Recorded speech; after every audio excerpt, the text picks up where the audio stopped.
Um bom dia na graça e na paz de Jesus. Eu sou o pastor César Cavalcante e mais uma vez, para a glória de Deus, está no ar o nosso podcast Mostra o Texto, hoje no formato de debate. Na técnica do programa está aqui o Cláudio e nós estamos começando um pouco atrasado, mas o mais legal é que os debates não param, inclusive no chat do programa, enquanto a gente não entra ao vivo, fica todo mundo já debatendo. O tema que eles escolhem também não necessariamente tem a ver com o nosso tema, então é assim que funciona aqui o chat do Crescendo na Fé e também do nosso Mostra o Texto. Mas o tema de hoje, a gente está começando um pouquinho atrasado, mas o tema de hoje vai tocar no assunto de calvinismo e arminianismo, e o tema se o cristão perde ou não a salvação. Pode ou não perder a salvação, né? O cristão pode ou não pode perder a salvação. O salvo é eternamente salvo, né? Tem a filosofia do Nicolás Maduro, uma vez eleito para sempre, né? Isso aí é um fato na Bíblia ou não? Ou é possível perder essa condição de salvo, deixando a fileira dos salvos? E nós teremos hoje aqui um calvinista e um arminiano. Eu vou começar aqui com o nosso arminiano, o Sérgio Melo, que serve a Deus na Assembleia de Deus do Belém e é professor de teologia na FTB. Bem-vindo, Sérgio, muito bom te receber aqui no programa Primeiro Debate, não é? Primeiro Debate. Bom dia, pastor, graça e paz, bom dia aos ouvintes. É uma alegria estar aqui, é uma honra estar aqui, e ainda falando desse tema que é tão pertinente, que é sobre a salvação, algo que acaba tangenciando a boa teologia para os irmãos ali. Então, é uma alegria. O Israel vai defender uma outra posição, mas quem cresce mesmo em conhecimento é o nosso ouvinte, aprendendo das duas vertentes aí. Você sempre foi arminiano? Como é que começa essa questão? Pastor, inicialmente eu flertava muito, só não compreendia as duas questões. Então, flertava muito com o arminianismo, estudei o calvinismo, acho que é uma boa teologia ali, mas como um todo... Meu irmão, tudo bem? Como é que você está? Meu irmão, tudo bem? Como um todo ali não resolve. O arminianismo também não, mas eu vejo que há uma honestidade ali entre soberania de Deus e responsabilidade do homem. Tá certo. Bom, chegou aqui agora no estúdio o Israel Júnior, ele é pastor da Igreja Presbiteriana na cidade de Campinas. Bem-vindo, reverendo, muito bom te receber, meu irmão. Graças a Deus, pastor César, pastor Sérgio, né? E a todos os nossos ouvintes aí, quem nos assiste, é uma honra estar aqui neste que é um grande programa de debate, um dos maiores aqui do Brasil, né? É uma honra estar aqui participando com os irmãos. Primeira vez com a gente? Segunda vez. Segunda vez. Estive aqui com o Fábio e também estive no programa do pastor Adriano. Verdade, com o Fábio, verdade. Então vamos lá. O tema de hoje é: o cristão pode ou não perder a salvação? Então, como bom calvinista, você vai defender que não, mas Exato. Eu queria então já começar com a sua opinião inicial.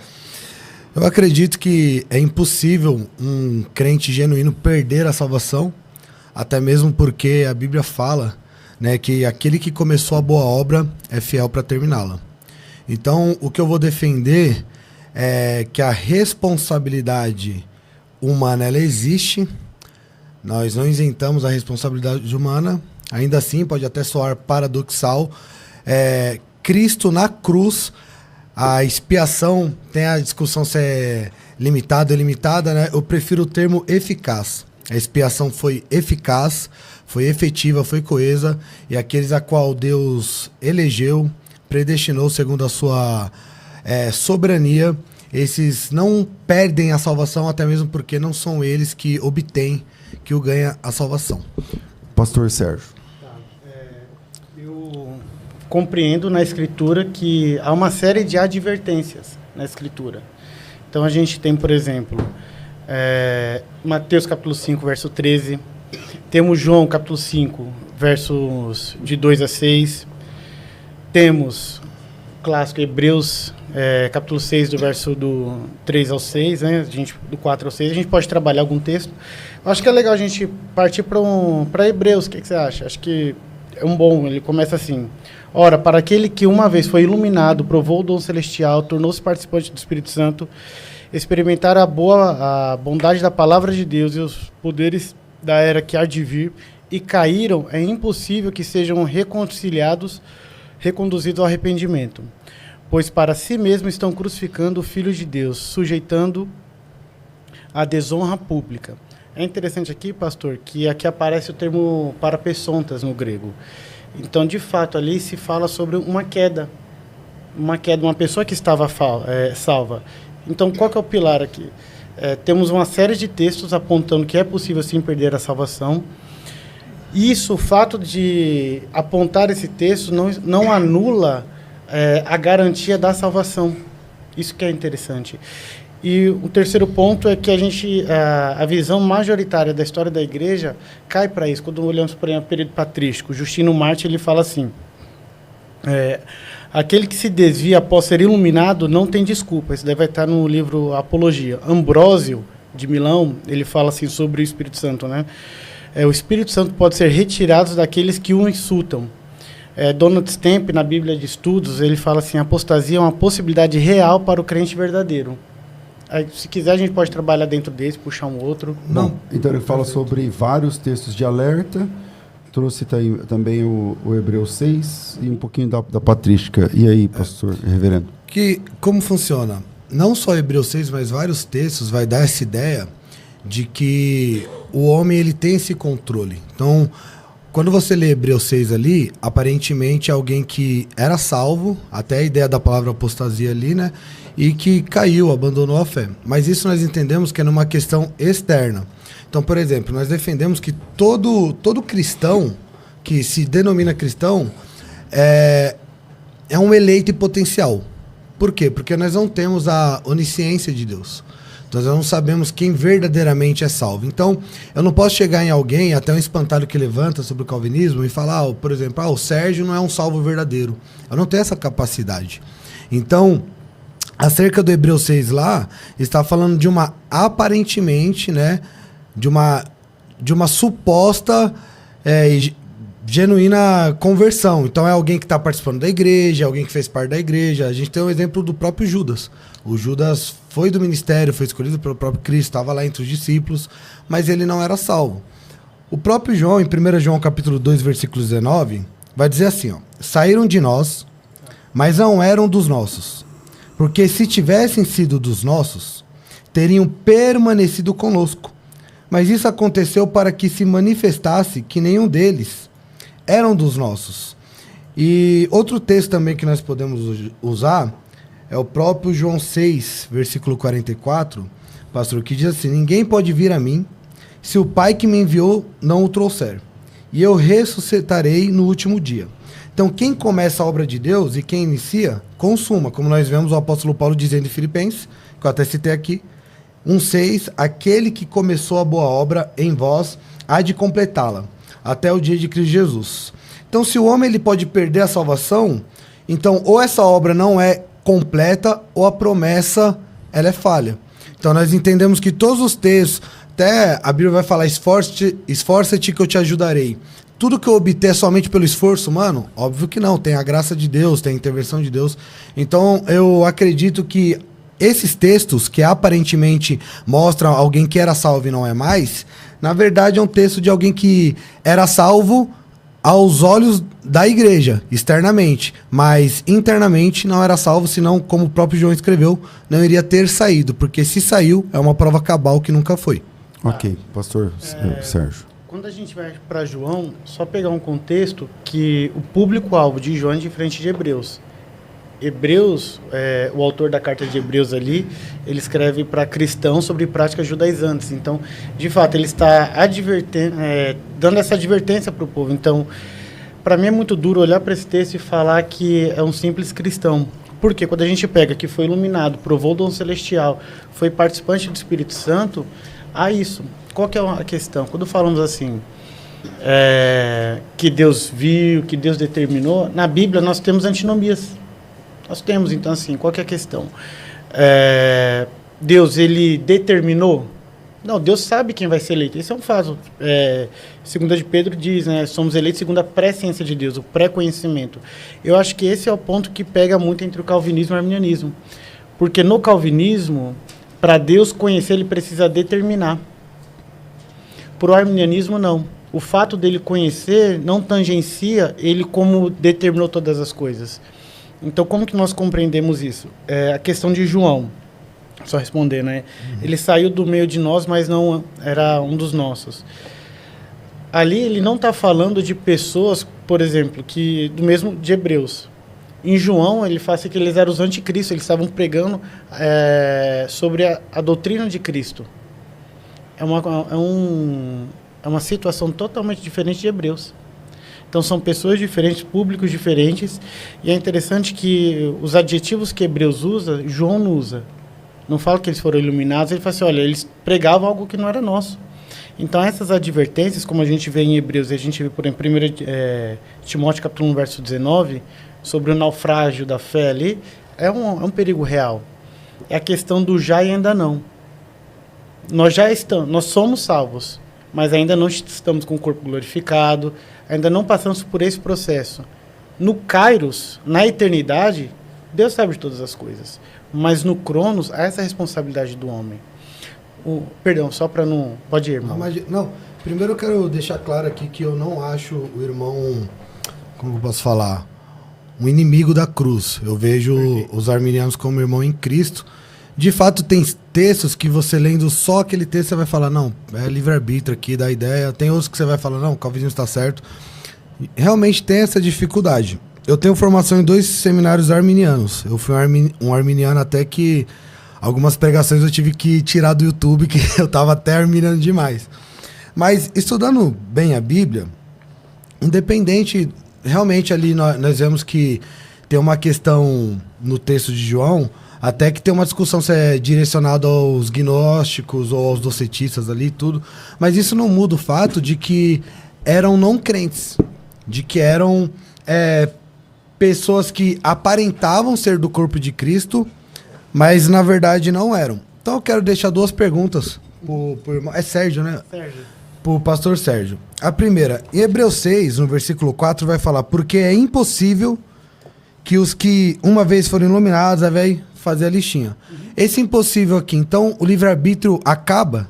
Porque se tá falando aqui que é impossível, então essa pessoa que se apostatou, que era salva, o texto tá falando que é impossível ela voltar a Cristo. Então essa pessoa aqui que tá dentro desses requisitos aqui, não precisa nem mais pregar para ela? Essa é uma pergunta. A segunda pergunta, Jesus, ele chega para a mulher samaritana, ele fala assim, ó, quem beber da minha água nunca mais terá sede. Eu entendo, eu queria que 2 perguntas, né? Mas eu queria que o senhor explicasse que água é essa, o que simboliza a água. Eu acredito que ali é a entrada do reino, participar de maneira efetiva do reino, ser salvo ali, ter um encontro verdadeiramente com Jesus. Ele faz o paralelo entre a água do poço de Jacó, que ele fala que voltará a ter sede, e a que ele oferece e nunca mais terá sede. Então a pergunta é possível alguém beber da água e voltar a ter sede? Então, tem a palavra impossível aqui no versículo 4 de Hebreus 6, o livre-arbítrio cessa, acaba aqui então. Então quem está nessa lista que a gente observou e está dentro desses requisitos, bom, gente, está nos requisitos de Hebreus 6, a gente não precisa pregar mais. Eu acho que seria um problema, principalmente para os arminianos.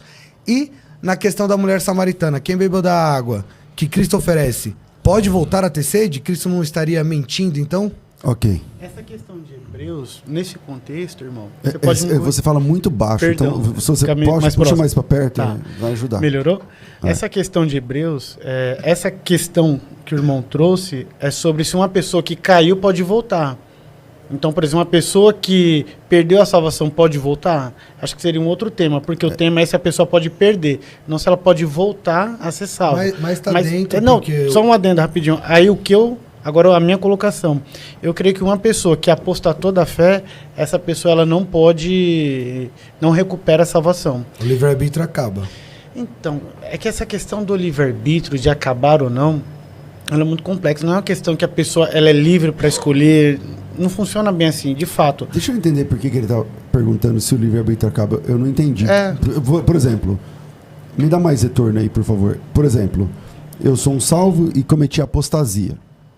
Aí, se eu cometi apostasia, aí ele está dizendo, não volta. Aí, por que acabaria o livre-arbítrio? Porque no texto, pastor César, aqui no versículo 4, tá? Porque é impossível Os que uma vez foram iluminados, provaram o dom celestial. Então a pergunta que eu quiser, quem está dentro desses requisitos, o texto está falando que é impossível. Não volta mais. Isso, não volta. Caiu, não volta. Então, se está dentro desses requisitos, fica possível observar alguém que está dentro desses requisitos e eu falar, nem vou pregar mais porque a Bíblia já está atestando que é impossível. Então, o que isso tem a ver com o livre-arbítrio, pessoa? Eu não entendi. Por que acabaria meu livre-arbítrio? Acabaria porque se eu tô dentro desses requisitos e o texto está falando que é impossível voltar, então não tenho mais o livre-arbítrio de querer voltar. Que você pode querer voltar, mas a salvação não é porque você quer. Isso daí que... Parece que o Salvador falou, não tem mais chance. Lembra do texto de João que fala assim, ó, por tal pessoa nem compensa orar, não adianta nem orar. Eu não lembro exatamente, mas fala assim, se uma pessoa cometeu pecado para a morte... Tem o da morte e o não da morte. Isso, tem pecado que é para morte, tem pecado que não é para morte. O cara que cometeu pecado para morte já era. Então, se ele tem livre-arbítrio, eu não sei se... É porque a ideia ali no texto de João começa falando dos salvos, e quando fala dos salvos ali, deixa claro ali, o texto fala do pecado que não é para morte. Isso, aí quando fala do pecado da morte, não cita que é a igreja, cita alguém. E ali eu acho que é um texto que não está incentivando nós não orarmos por algumas pessoas. Eu acho que é um texto ali que traz a ideia de que se não for da vontade de Deus, não há o que a pessoa faça para ser salva. Tá. Entendeu dessa Vamos maneira? lá, professor Sérgio. Essa questão de Hebreus, de fato, não é a pessoa perde o livre-arbítrio, a pessoa pode escolher, porque o livre-arbítrio, de fato, ele foi afetado pelo pecado. Então, se o texto deixa bem claro que não é a gente que vai até Deus, mas Ele que nos elege, Ele que nos escolhe. Por isso que cremos na graça preveniente, né? Tito 2,11, né? E a graça de Deus manifestou a todo homem. A questão é como que nós cremos que o homem ele tem uma responsabilidade, ele tem um conhecimento e ele deve perseverar em base nos textos e não ignorar as advertências. Uma pessoa que comete apostasia não é do dia para a noite, é um processo demorado e isso é gradativo. Mas assim, pastor, então, essa lista que tem aqui é possível identificar em alguém, certo? Irmão, vamos lá. Uma vez foram iluminados, certo. Provaram o dom celestial, se fizeram participantes do Espírito Santo, provaram a boa palavra de Deus, os poderes do mundo que há de vir, se eles caírem, sejam outra vez renovados para arrependimento. Aí continua o texto. Tá, então uma pessoa nesses quesitos eu não...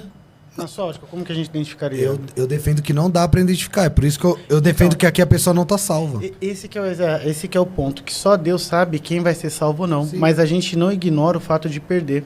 Entendeu? É porque... Então vamos lá. Trazendo para a mulher samaritana, que eu acho que é bem didático. Tá, vamos lá. Quem só uma pergunta. Nunca mais é um tem texto sede. normativo ou narrativo? É um texto narrativo. Então quando fala de salvação ali... Não, o texto. Eu acho que a água... Porque Cristo está falando assim, quem beber da minha água. Cristo não está falando assim, você é a única que vai beber.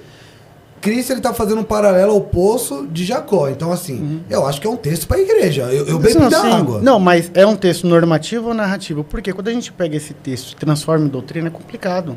Entende? Por quê? Mas é o ensinamento de Jesus. Não, então, irmão, mas a gente não está anulando a suficiência. Não falei que o senhor... Não, sim. Sabe que assim, qual que é o ponto? Jesus está ensinando assim para essa mulher. Quem beber da minha água... Ó, você está bebendo essa água do poço de Jacó. Você vai voltar a ter sede. Sim. Ah, mas tu és maior do que o nosso pai Jacó. Jesus... Bom, quem beber da minha água nunca mais terá sede. Não é um texto para a igreja, é isso? É para a igreja, eu concordo. Tanto que ela vai anunciar essa água que ela bebeu para Samaria. Tá, mas é um texto normativo? Tá falando... De fato, ele está preocupado em responder essa questão? Não. Como não? Não, irmão. Por que não, então? Me explica, pastor. Tá, então como você me explica, por exemplo, sobre a... Pegando esse texto, vou responder essa questão, depois eu te jogo uma outra. A questão de João, capítulo 4, ali está falando sobre a suficiência da salvação. Qual é o texto? João 4, né, do poço da mulher samaritana. Isso. Esse daí que você comentou, não foi? Mas tá na mulher samaritana. Tá na mulher samaritana. Beleza. Esse daí, querendo ou não, é a suficiência. A gente não anula falando assim que, olha, você legal, toma a volta. Eu concordo que é a suficiência. Entende? Mas o ponto é que você quer pegar esse texto e falar assim, olha, esse texto nos dá toda a certeza que a gente nunca mais vai perder. O senhor tem certeza da sua salvação? Plenamente. Amém. Eu também. Que bom. Ok? É pelas suas obras? É porque o senhor é bonitinho? É pela obra de Cristo. Perfeito. Nisso concordamos. O senhor bebeu da água? Sim. Amém. É possível o senhor voltar a ter sede? Irmão, Então, é que uma pergunta que não faz tanto sentido, entende? O senhor quer ir para outro texto? Não. Parece que o senhor está incomodado com esse texto. Não, assim, por quê? Ó, qual que é a questão? Quando fala assim, voltou a ter sede, mas é um texto normativo, ele está preocupado em responder essa questão? É óbvio que não, é só a gente olhar João 15. Fala assim, ó, ele corta todo ramo que, estando em mim, não der fruto, e poda todo aquele que der fruto, para que dê mais fruto ainda. Vocês estando limpos, pela palavra que tenho falado, permaneçam em mim, e eu permanecerei em vós. Agora, qual que é a questão? Há uma condicional. Não dá para a gente pegar o texto de João, capítulo 4, e a gente falar assim, olha, aqui é eleição incondicional. Não funciona então assim. Eu vou usar outro texto, então. Deixa João 4 para lá. Tá, João 15. O permanecer, eu acredito que nós temos total responsabilidade. Nós não defendemos Dentro disso, perdão. Se a gente tem essa responsabilidade, tem liberdade. É paradoxal, né? Hã? Vamos lá. Desculpa. Assim, pastor Sérgio, pediu pro pastor Sérgio não debater comigo, que eu gosto muito do senhor. Eu não queria debater com o senhor. Não, é que eu sou fã do programa, eu sei que o pastor César às vezes entra. Eu falei pra minha esposa, eu gosto muito do pastor César. Tem domingo que eu tô lá na Genuína, lá em Campo, eu não quero debater com ele, mas eu vou ser obrigado. Brincadeiras à parte, o que acontece? O homem é totalmente responsável. E aí parece contraditório. Se Deus, ele decretou, ele predestinou ali, cadê a responsabilidade humana? Eu não sei responder. A Bíblia diz que é assim, eu não sei responder isso. Eu não sei responder como Deus nunca foi criado, como ele é eterno, ele é o alfa e o ômega.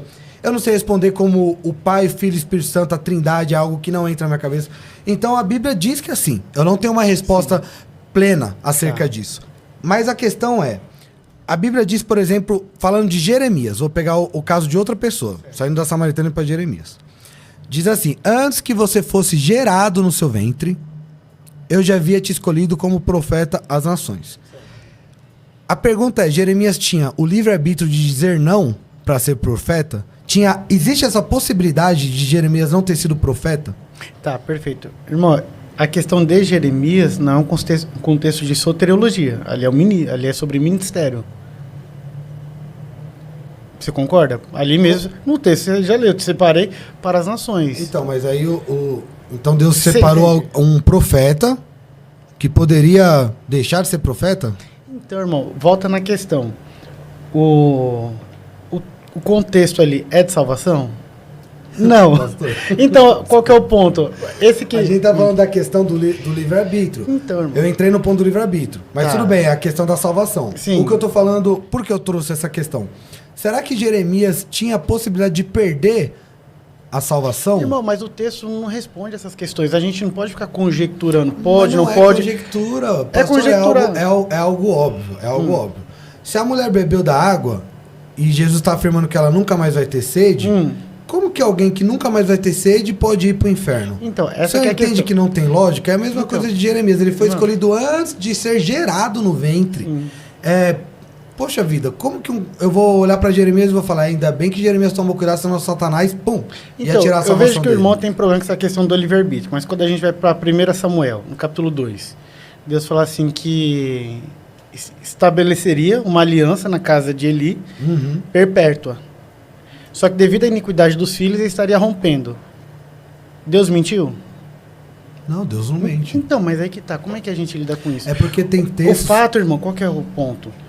São 3 afirmações que a gente tem na Escritura. Que Deus é soberano. Sim. Que o homem, ele tem responsabilidade. E essa responsabilidade gera consequência.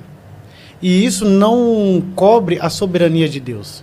Entende? Quando a gente pega... Eu concordo plenamente sobre a certeza da salvação. Concordo plenamente que Deus sabe tudo. Na verdade, o senhor não concorda, né? Concordo, irmão. Existe a possibilidade do senhor cair da fé? Existe. Então você não pode ter certeza da sua salvação. Eu tenho certeza na obra de Cristo. Eu também. É por isso que não tem a possibilidade de eu cair da fé. Não, irmão, mas aí que tá. Sobre cair é responsabilidade sua. Pastor, vamos pensar no silogismo aqui. Ó. Tá. Uma questão João 15. O senhor falou, eu tenho certeza da minha salvação. Sim. Só que ao mesmo tempo o senhor fala, não, existe a possibilidade de eu cair. Por exemplo, olha, eu dou certeza que não tem possibilidade de eu chegar atrasado. Hoje eu me atrasei, teve um problema no carro, Deus mandou um homem de Deus lá para me ajudar. Mas assim, ó, tudo bem. Se eu falo que é certeza que não tem... É certeza que eu não irei chegar atrasado, como que ao mesmo tempo eu falo, existe a possibilidade de eu chegar atrasado? Porque a Bíblia faz essas duas afirmações. Exatamente. Então, é a mesma coisa que eu falei assim, da questão da responsabilidade humana. Isso. A Bíblia mostra o homem tendo que ter responsabilidade, mostra que o homem, ele tem que cumprir o que está ordenado. Certo. Isso não necessariamente é Não, algo condicional, porque aquele que inicia a boa obra é fiel para cumprir. Se eu tenho que ajudar ou contribuir, essa questão sinergista sai da ideia bíblica da soberania de Deus. Não, irmão, mas isso daí é um critério seu, uma ótica dogmática, não é uma ótica bíblica. Porque se a Bíblia dá advertência, afirmando sobre a questão de queda, sobre a questão de condenação, ou a Bíblia ela é contraditória, ou a gente está lendo de maneira errada. Então tá, eu falei da mulher samaritana, falei de Jeremias, vou para outro personagem. Não, então. só um adendo, que, por exemplo, a mulher samaritana não respondia essa questão. O senhor... Não, porque assim... O senhor falou que é um texto que não dá para trabalhar, porque não é normativo. Foi a resposta. Sim, porque você quer estabelecer uma doutrina, o texto não Não, é eu não narrativo. quero. Jesus estabeleceu. Não, irmão. Jesus falou assim pra ela, ó. Se Jesus falasse assim, você, unicamente você mulher, eu irei dar uma água pra você, exclusivamente pra você, aí beleza, a gente vai falar, não. Mas, irmão, Jesus essa é um caso específico, tudo. Teria problemas, implicaria, mas ainda beleza, daria. Só que ele fala assim, ó. Quem beber, Jesus ele está mostrando a possibilidade de outras pessoas beberem.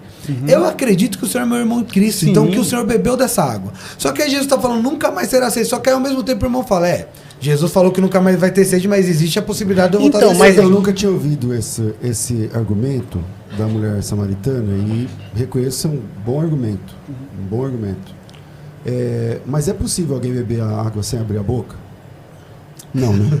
Então tem a participação da pessoa. Quem fez ele abrir a boca?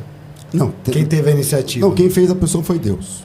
E tudo que a pessoa faz. É isso. Mas é realmente um bom argumento. Mas a apostasia, ela tem a ver com a pessoa, não que ela está passando sede, mas eu não quero mais. Eu não, De maneira deliberada. Isso.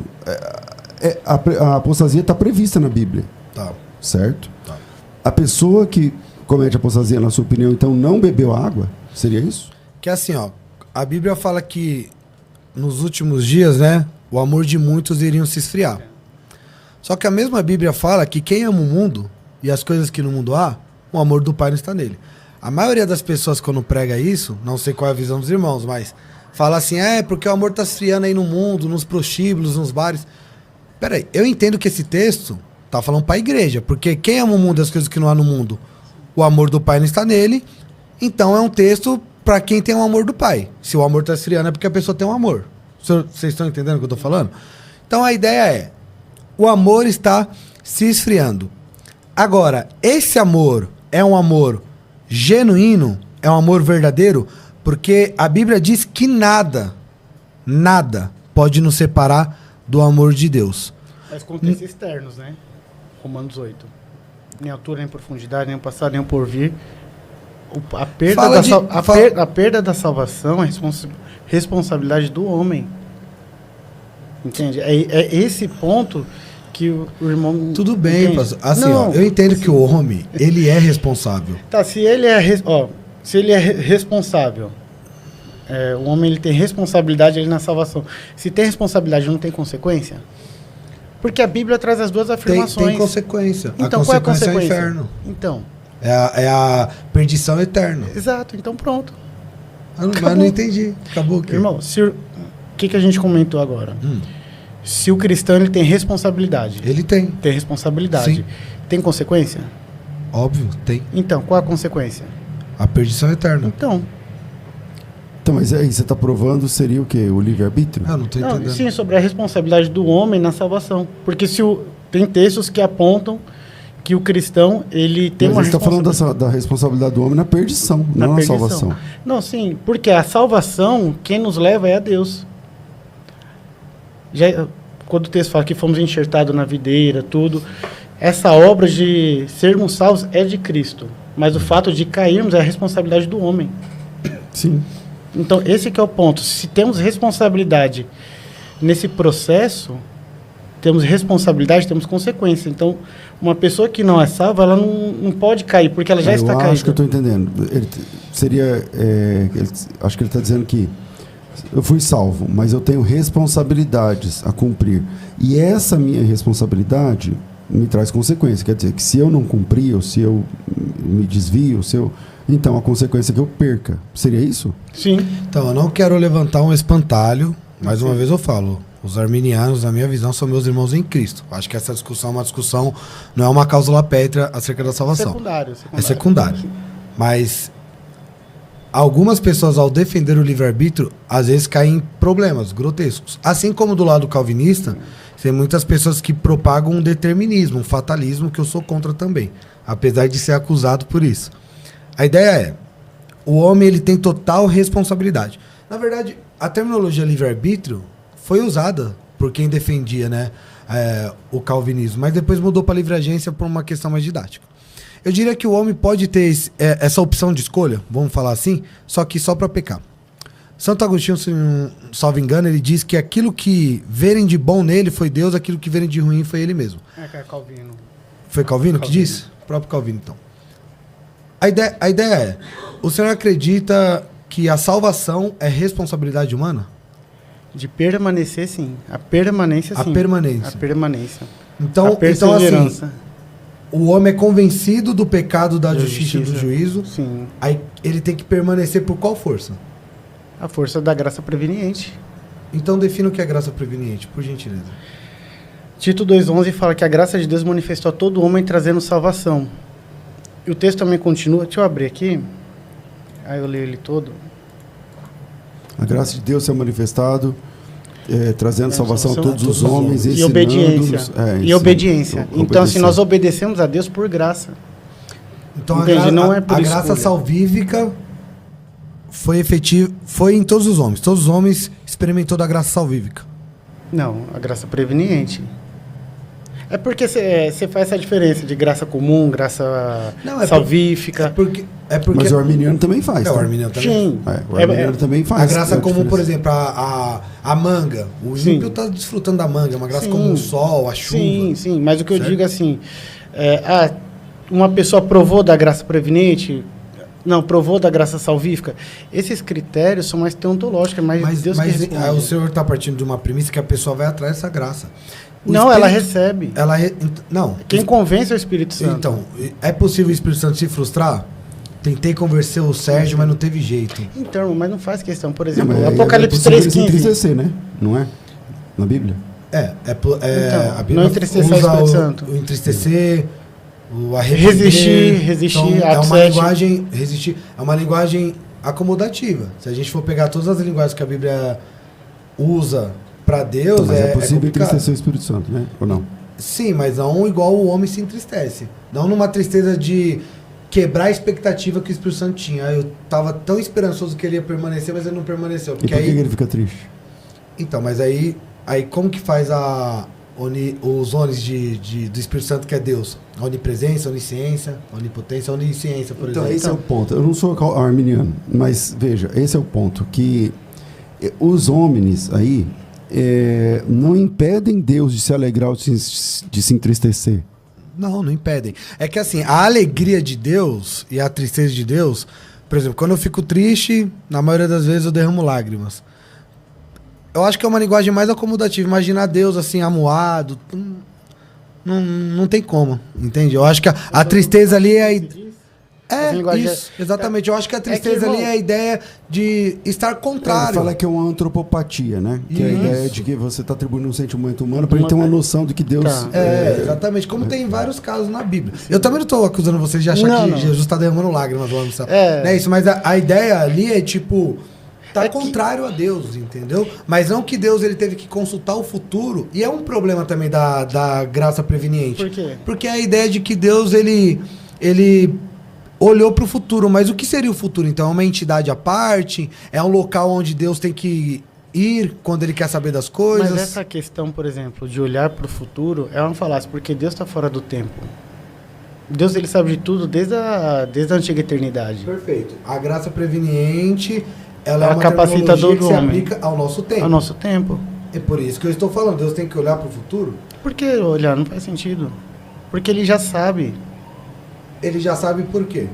Porque ele sabe de todas as coisas, simples. Porque ele decretou ou porque ele viu no futuro? Não, porque ele conhece. Eu te jogo essa pergunta. Ele determinou todas as coisas? Ele determinou todas as coisas. Ele determinou todas as coisas? A queda foi determinada ou prevista? Então, o que acontece? Tem coisas que eu não vou saber explicar. Então, esse que é o mal. Porque Mas não tem sabe coisas que você também não vai saber mas explicar. sabe, ó, você não sabia explicar. Tipo, Irmão, eu não sei saber, não sabe. aí pronto. Ninguém vai saber, por exemplo. Não, por exemplo, deixa eu só concluir. Faça a pergunta que ele Vai. não sabe explicar. Depois ele faz Eu vou fazer. Não, vamos lá. Quem colocou a árvore no jardim? Deus. Deus. Quem permitiu a serpente estar lá? Deus. Deus tinha o poder de não permitir que a serpente entrasse lá? Deus pode todas as coisas. Então pronto, você vai conseguir explicar isso de Não, maneira mas- plena? então, mas é um é- problema. É um problema pro arminiano, é um problema pro calvinista, é um problema pro crente que acredita na Bíblia. Esse questionamento, quando você vai debater com ateu, são eles que fazem. Não. Porque são coisas problemáticas que nós temos Mas que qual ter. é o questionamento? Não entendi. O questionamento que é ele colocou a se Deus serpente. ele poderia impedir que a serpente fosse lá conversar com Eva, por que ele não impediu? Porque Então- não quis. Pronto. Não, mas isso é um problema? É lógico que é um isso aí? problema. É. Não. Porque assim, pra você, Deus precisa determinar tudo pra ser Deus. Pro arminiano, não. Deus é soberano, mesmo o Eu homem acredito tendo que Deus essa determina responsabilidade. tudo porque ele é Deus. Não que ele precisa determinar para ser Deus. O que é determinar tudo? Todos os atos de todos os homens? Ele está Por no exemplo? controle de todas as coisas. Ele determina os atos, só que o homem é 100% responsável. Mas o homem tem a opção de não fazer o que Deus determinou? Só se o Espírito Santo convencê-lo. A única opção Peraí, que o homem tem é de o fazer o Espírito mal. Santo vai convencer o cara de não fazer o que Deus determinou? O Espírito Santo vai convencer o homem aquilo que já está determinado por ele mesmo, que ele é Deus. Como assim? Mas vai convencer do que se já estava determinado? Por exemplo, o Espírito Santo ele vai convencer o homem que os seus atos que foram maus são maus. Mas foram maus porque Deus determinou, não é? Então, Deus não determinou tudo? Sim. A pessoa que está fazendo um crime agora, ela está obedecendo ou desobedecendo é Deus? aí aonde entra a questão que eu falo. Eu não consigo explicar essas Então, coisas. essa que é a questão, que pra você, Deus precisa determinar tudo.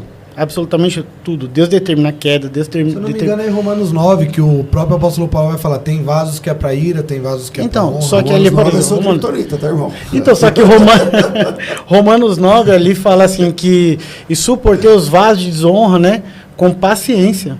Ali a voz passiva tá na voz média passiva. Não é que Deus fez, mas eles se fizeram. Não, mas aí é por sua conta, não tá isso no texto, né? Tá no grego. Aí Não, eu não sou formado em grego. não, irmão, a Mas, gente fazer assim, exegese, poxa. Mas tá no grego que eles se fizeram vasos? A voz passiva tá na voz passiva média. Não é que Deus fez, mas eles se fizeram. Fica complicado, né? Fica, claro. Porque, pra você, porque tá Deus indo vai totalmente determinar. contra o texto, porque tá Mas falando. se tá no texto, O irmão. texto tá falando que Deus fez vasos pra honra e vasos pra desonra. Vamos abrir Como o que eles se fizeram vasos pra desonra? Então, mas o texto fala... Aí você tá partindo é que o da sentido ideia de do que texto, a sociedade que corrompe o homem, não é o homem que irmão. nasce Não, corrompido. Eu não falei isso. Ó. Vamos abrir lá, Romanos. É 9 o quê? Romanos 9. Então, mas é 9... Sentido. Quer ver? Acho que é 19, né? Tu dirás a mim então, por que ele ainda achou culpa? Pois quem tem resistido à sua vontade? A pergunta que o Sérgio acabou de fazer pra mim. Mas, ó homem, quem és tu para que contestes a Deus? Dirá a coisa formada ao que o formou? Por que tu me fizeste assim? Não tem o oleiro poder sobre o barro? Para que da mesma massa fazer um vaso para a honra e outro para a desonra. O texto não está claro aqui? E se Deus disposto a demonstrar a sua ira e dar a conhecer o seu poder, suportou com muita paciência os vasos da ira, preparados para a destruição. Então, Suportar não significa a mudança, que vão ser vasos para honra. Tá aqui, ó. Irmão, o Deus sentido do suportou os texto no vasos original, de ira irmão. preparados Então, para a destruição. eles Eles estão preparados para a algumas destruição. pelo traduções, próprio algumas Deus. traduções ainda atrás falam que suportou pacientemente. Deus sabe que eles iriam se tornar vaso para destruição, mas não quer dizer que ele determinou. Por isso que a voz está passiva ali. É que a ideia de suportou aqui, o senhor está trazendo a ideia Irmão, de tô trazendo no grego. oportunidade para ser salvo. Eu não estou enxergando isso. Então, mas... O próprio Deus formou da mesma massa 2 tipos de vaso. 2 tipos de vaso. Aí ele suportou com Um paciência. para honra e um para desonra. Então, suportar ali, o que significa? Ô, irmão, falei 3 vezes aqui já. No texto, no original ali, o verbo ali que se fala suportar ali, não é que Deus determinou que eles seriam vasos, mas ele suportou com paciência. Que eles se fizeram. Suportou com muita paciência os vasos da ira, preparados para a destruição. No grego está preparados para a destruição? Então, irmão, eu não estou com o aparato crítico aqui. Mas esse texto aqui, ó, tanto que eu até trouxe ele nos comentários aqui. Pastor, eles eram preparados para a destruição? Sim ou não? E por quem eles eram? Então, Deus sabia que seria para destruição, mas não é por sua conta. Não, irmão, que o senhor está falando que o texto está falando assim, Deus já sabia. Deus já sabia, ele olhou por para o isso... futuro. Mas isso aí vocês dois defendem, né? Que Deus não sabia. Então, preparados para a destruição. O próprio Deus preparou esses vasos. Aí é uma dupla predestinação, né? É uma dupla predestinação. Então, na verdade, eu prefiro falar que eu não sei explicar. De novo. Exatamente, De mas novo. eu acho Porque que isso é humildade. Então, eu falo não, assim, irmão, eu não consigo explicar não, isso. Qual que é o ponto? Que quando Tem a gente, coisas que irmão, o senhor quando também a não gente, sabe explicar. Não, exato. Qual que é o ponto? Quando a gente traz textos que falam sobre a responsabilidade do homem, que o homem que a salvação tem essa questão de sinergia, o irmão fala assim, não, eu não sei.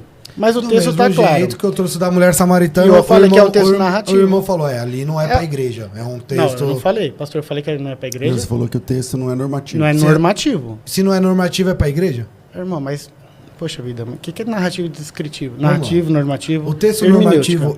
Vamos lá, então. Hermenêutica. Eu não... Certo. Não sei muito, mas pelo que eu entendo de hermenêutica, é você extrair, né, do texto o significado, o contexto ali. Então, na interpretação, Jesus está oferecendo uma água ele fala que é possível para todas as pessoas. Ele está estabelecendo uma doutrina? Que o senhor faz naquele... Não, ali, Jesus, ele está estabelecendo uma doutrina? Sim. Qual?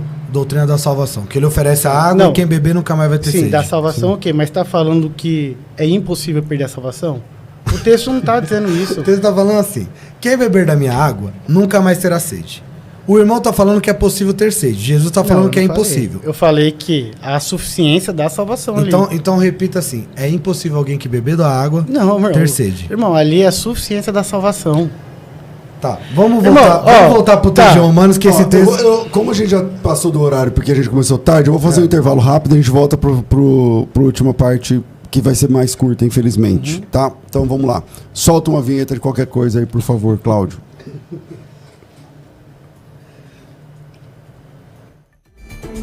Podcast Mostra o Texto.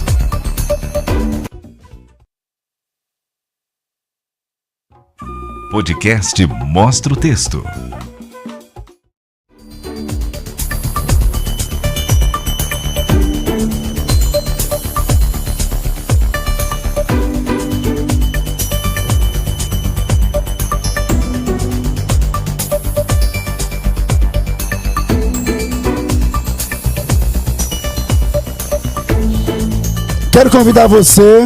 Quero convidar você a entrar na próxima turma da formação em hebraico da FTB, a Imersão Hebraico Fácil. Dá um pouquinho mais de retorno aí, por favor.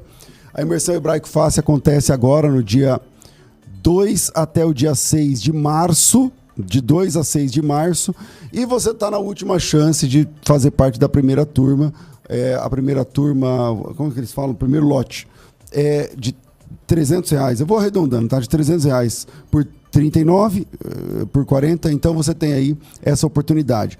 Que tal aprender ler de verdade, escrever de verdade, transliterar de verdade, falar de verdade?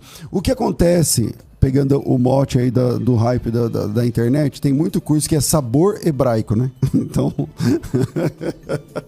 Não, Cláudio. Ó, eu tô fazendo um curso. Ah, você fez o curso de hebraico? Não, o curso é sabor hebraico. Não é aquele hebraico que você aprende a ler e tal, mas eu aprendi umas curiosidades, aprendi umas manhas aí, uns negócios, eu sei falar umas palavras.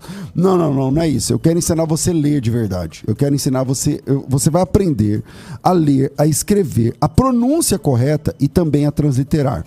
de uma vez por todas, para o resto da sua vida. E o valor é só R$ 297. Mas nesse primeiro lote, você não paga 297, você paga 40, que não é 39, né?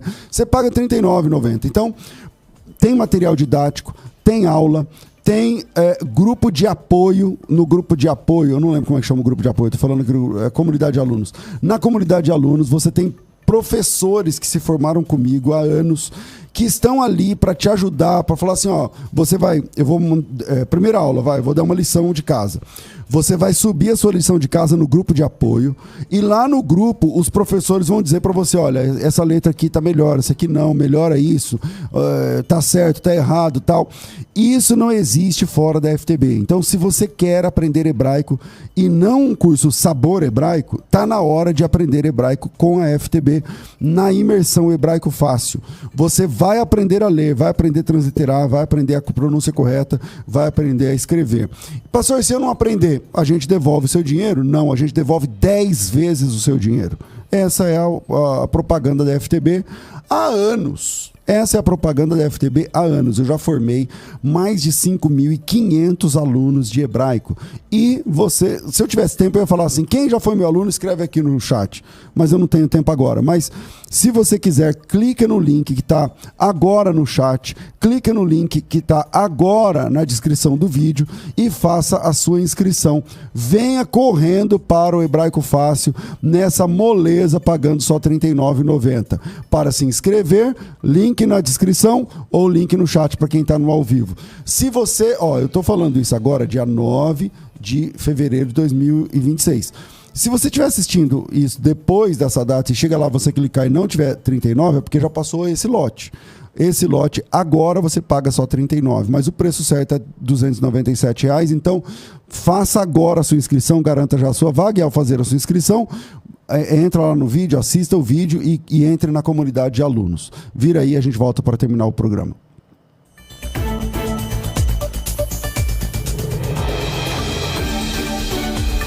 Podcast Mostra o Texto.